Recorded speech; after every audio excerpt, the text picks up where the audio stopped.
Hey there, I'm Lance and I'm a gamer. And I'm Sam, and I'm a non-gamer. And we are Love to Hate, where we try to help gamers find great games to play with non-gamers. And today we're taking a look at Twin Palms by Bink Ink. This comes from designer Christy B, and it is on Kickstarter right now. So make sure to check out that Kickstarter link down below after you watch this preview video. This is a trick-taking card game with some poker mixed in. So you are going to be making bids on how many tricks you're going to be taking, and there are no trump suits in this game. There are just order of hand strengths, just like there is in poker. And so you're going to want to make sure to bid as close to however many tricks you are going to take in a round. And if you are correct, you're going to get a lot of sand dollars, which are your victory points in this game.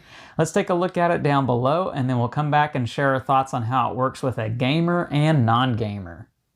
All right, I have Twin Palms, the card game, on the table here. Let me show you guys how this trick-taking poker game works. I do want to let you know everything you see in this portion of the video is prototype, so the final artwork, components, and maybe even some of the rules may be different when it is released from the Kickstarter. That being said, let's go ahead and take a look at this. In this game, you are going to be playing a number of rounds dependent on how many players there are in the game, either 5, 6, or 8 rounds. And you're going to be playing with a deck of cards that is dependent upon what difficulty you want to play. You have easy, in which case you will only be playing with the palms suit. You have normal, which is going to have palms and dolphins.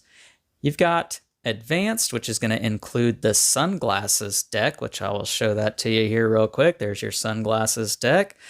And on the back side of the advanced card, you do have extreme, which is going to still have the sunglasses, dolphins, and palms, but you're going to have additional ranking value here that determines who has the stronger hand. Now, how this game works, everyone is going to be dealt 10 cards from the deck of cards, and after you have looked at your cards, you're going to determine how many of the 5 tricks you are going to win for that round. You're going to select one of your bid cards, placing it face down on the center of the table to tell everyone how many you think your hand of 10 cards is going to win you. Now, each one of these cards has different things on them. I'm just going to show you one for an example here. If you bid 2 and you exactly get 2 tricks, then you are going to win exactly 5 sand dollar coins, which you can see here. We've got 1s, 5s, and 25s. These are real nice. They are sand dollars to go with the beach theme, which is great. And if you do not get exactly 2, then you are going to get only 1 sand dollar per trick. So if you were to only get 1 trick, then you would get 1 sand dollar. If you were to get 3 tricks, then you would get 3 sand dollars. Now, all the other cards are pretty much the same. They have their own value that you get if you hit exactly that number. However, the 0 bid, because you can bid 0 here, if you get that one, you're going to get 5. But if you don't get 0, then you get nothing for the round. So that is something to point out. Now, you are also going to be making a bet each round in addition to your bid. And you have 3 cards that you are going to choose from when you make your bet. You can bet 0, which means, you know what, I think I can hit my my bid, but I'm not very confident, so I'm not betting anything extra for this. Well, and so if you do get your bid, then you win nothing else extra in addition to the bid. And if you don't make your bid, then you lose nothing. So that's kind of what that means. And then you have your half bet and max bet. Now, what this is referring to is it's referring to what the round is. If you'll see there, it says max bet equals the number of the round.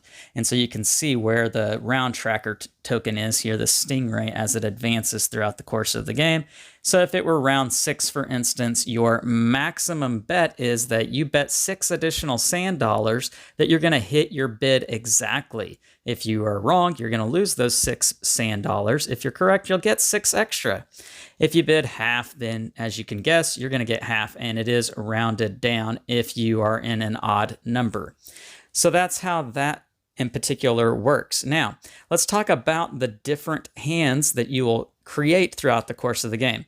more often than not, you are going to be playing on the normal play mode. And so there's going to be 6 different rankings, as you can see here, 1, 2, 3, 4, 5, 6. So let's talk about each 6. And the lowest ranking is that you're going to play 2 cards that are not the same number and of different suits. This is no pairs mixed. It is the worst hand that you can have in this game. And so you might play that out there if you intentionally want to lose. The next up is no pair dolphins. So this is 2 dolphins, but they are not the same number. And then you have 2 palms that are not the same number. In the pairings, anytime you have a pair of numbers, regardless of whether they're mixed, dolphins or palms, it's always going to be a pair of, no pair, of palms, dolphins, or mixed. So I've got 2 zeros here. They're of mixed suits. I've got a 9 and a wild. That's right. There are wild cards in this game, and you can make them be whatever number you want, but they do have to remain the suit that they already are. So this would be a pair of 9s that are dolphins. It's the second highest hand that you can have in this game. And the highest hand that you can have is twin palms, as is the name of the game. We've got 2 4s that are palms. Now, say somebody plays this pair of 4 palms, and then someone else plays a pair of 5 palms. Well, the 5s are going to beat the 4s, because if you have a tie, then you go to the higher number. If there were somehow another tie, 2 5s, and say another player played a 5 and a wild of palms, and those 2 players have the exact same suit, have the exact same number, they are tied all around, both of their hands get discarded, and then it goes to whoever is still alive in the round with the next highest hand. They are going to win that trick. Whoever wins the trick gets to take the cards, and they start the next hand. And then that game continues that way. You're going to pass the first player token clockwise as the rounds progress through the game. At the end of however many rounds you're playing, count up whoever has the most sand dollars, and they are going to be the winner. And that is how you play Twin Palms, the card game. Let's go back up top and share our thoughts on this one. And we're back, and now we're going to share our thoughts on Twin Palms from a gamer and non-gamer's perspective. So Sam, first impressions, seeing this out on the table. It's a card game. It's got a beach theme to it. Incredible artwork. I really enjoy the artwork with this. What were your first impressions? I think initially I just thought like it was poker with a beach theme. But the more you get into it, I really liked the bidding aspect of it. And I was definitely, I think, more aggressive than Lance was. Yes, for sure. It paid off until the end, and he beat me by 1 point. But no, it was a lot of fun. It was a really quick game. Yeah. I really enjoyed, I liked the fact that when it was his turn to go first, he would play his cards, and then I got to choose from my cards, so we didn't both have to have them ready. Right. And so I think for a non-gamer, that's a really good thing, because you got time to pick your best card. And it really made it to where, like, okay, well, if you lose, there's still that benefit of getting to go second. Yeah, absolutely. I can't agree with you more on that, especially in a 2-player game. Yeah, I can't imagine playing with more.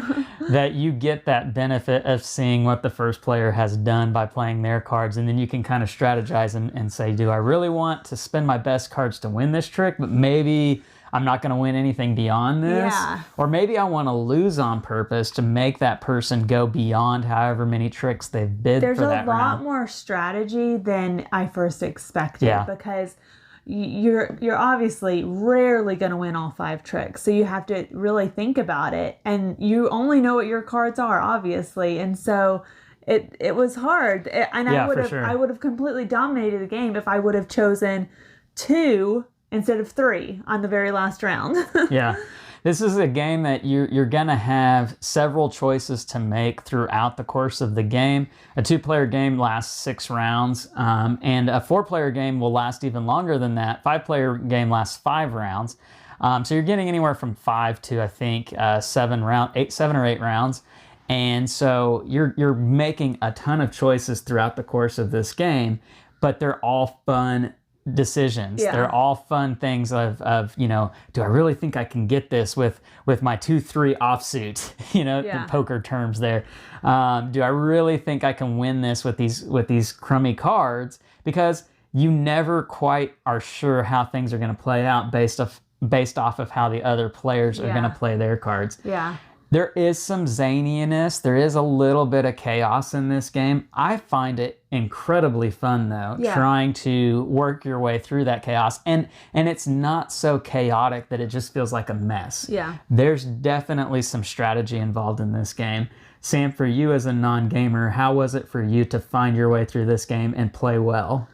I mean, again, there's just so much strategy, but it really was fun because you may have totally bad cards. Okay, so you're not going to win much, or even if you have great cards and you think you're going to win a lot, I mean, it's just, it can go either way. Or you can play great, but you thought you were only going to win one. And so, or the other person plays great and they thought they were only going to win one. So they actually end up losing points because of how much they bid.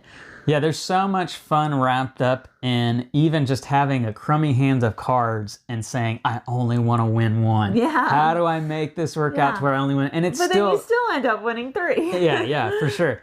But and for those of you out there that are like, oh, well, in trick-taking games, there's why would you only ever want to win one? This game is scaled very well to reward you for winning 1 and winning 5 and anything in between. Yeah. You're getting points.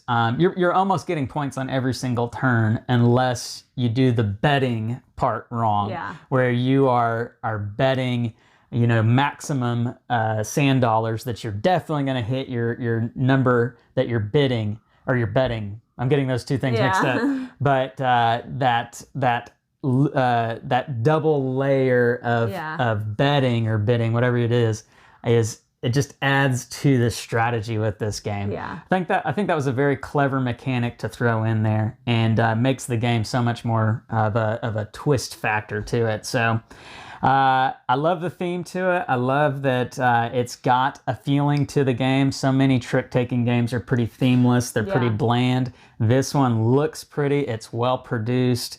I love the sand dollars to make as victory points. It looks great. It looks appealing. It looks very well polished. So I like a lot about it. One that you think would work well with non-gamers? Yeah, I do. And I'm honestly usually not a fan of trick-taking games, but I think this is a great place to start with non-gamers. Yeah, absolutely.